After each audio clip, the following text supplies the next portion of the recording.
today.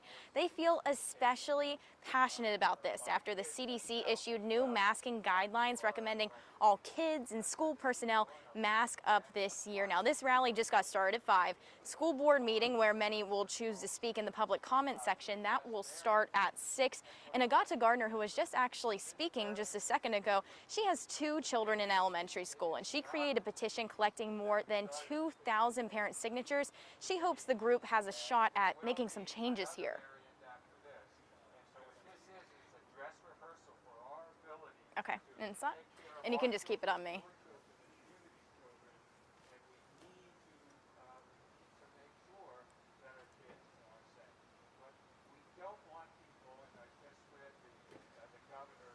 Now, if the school board would issue a mask mandate, it actually would go against the governor's new executive order, and it's an order that is very controversial right now, and actually a lot of legal experts are saying it may be unconstitutional. I'll have more on that in the next half hour. I'm Jocelyn Howard, First Coast News on your side.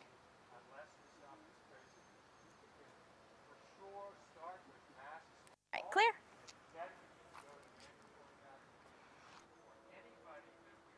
All right, I'm gonna have to go make a VOSOT for the 6. I'll take some stuff for social, but looks like Haley's got it.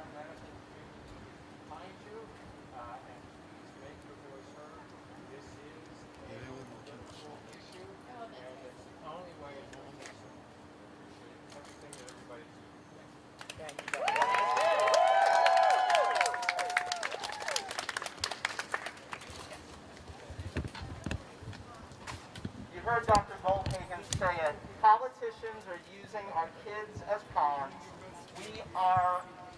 We have a local choice, and we need to use our local voice for that. Local voice, local choice. Local voice, local choice. Local voice, local choice. Local voice, local choice. Local voice, local choice. Local voice. There are a lot of voices that are lifting their voices to say this is the right thing to do. So I'm going to call my friend, Reverend Susan Rogers. I am going to the car, and I'll see you in a little while.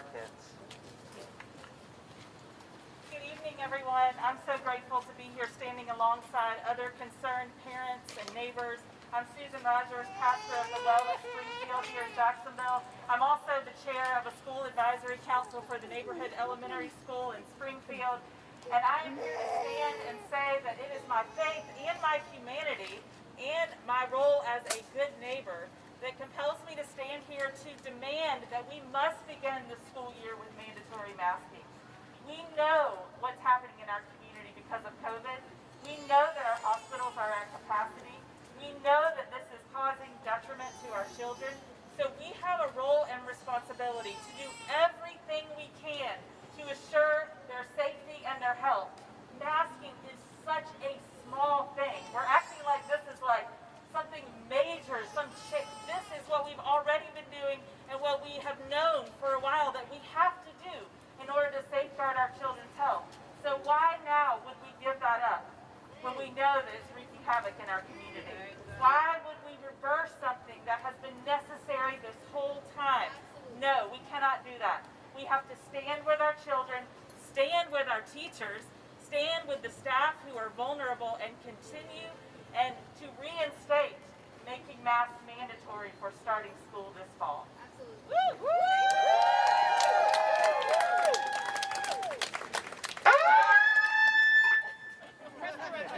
Second time I've done that. Apologies. All right.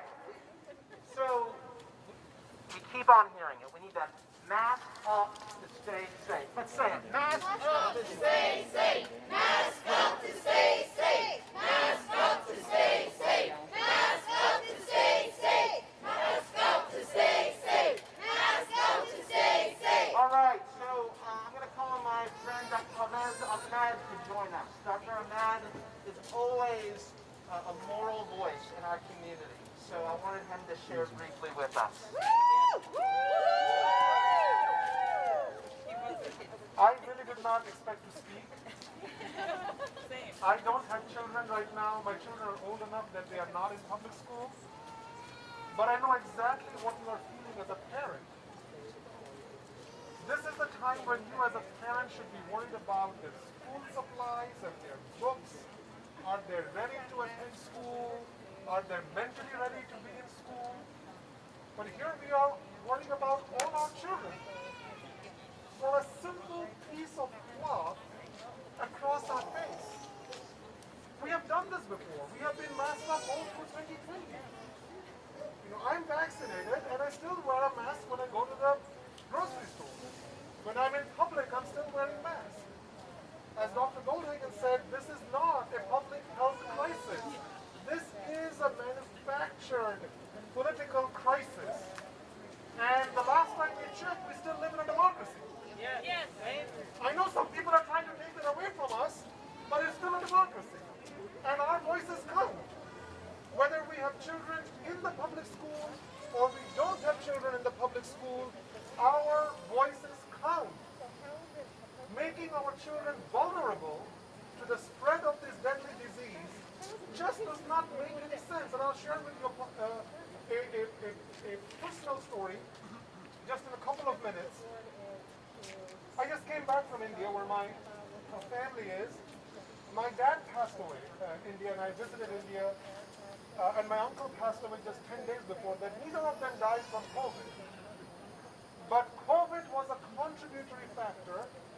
And I reference India because India was where the Delta variant originated from. And I saw firsthand the devastation inside the community.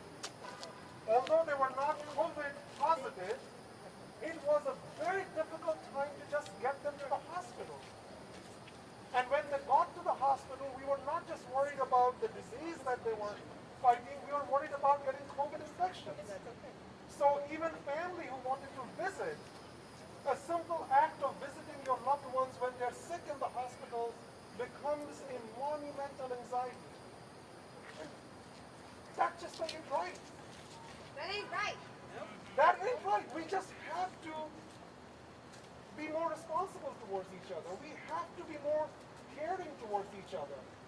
All our children in the city is my children. And we have to think about it that way. Will I put my children in harm's way if I know there is an easy way to avoid it? Why would I do that?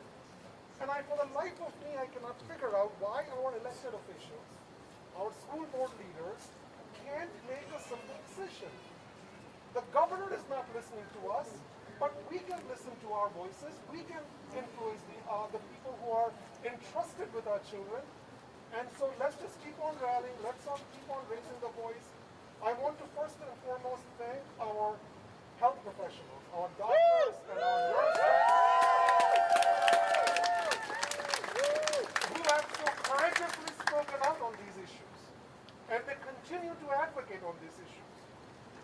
And I know if a school board member is sick, they will listen to their doctors.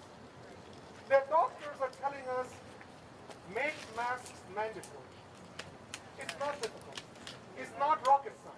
It's pretty simple and straightforward. So let's keep on pushing. Let's keep on organizing. We have to keep our children and our teachers safe. Thank you. Governor DeSantis, our voices count, and that's what we're saying to the school board and to Superintendent Green. We know you're in a tough spot. We know that you've heard the governor, but our voices count. Our voices count. Our voices count. Our voices count. Our voices count. Our voices count. Our voices count. Our voices count. All right, so next up I'm going to invite Dr. Jill Garrett to share with us.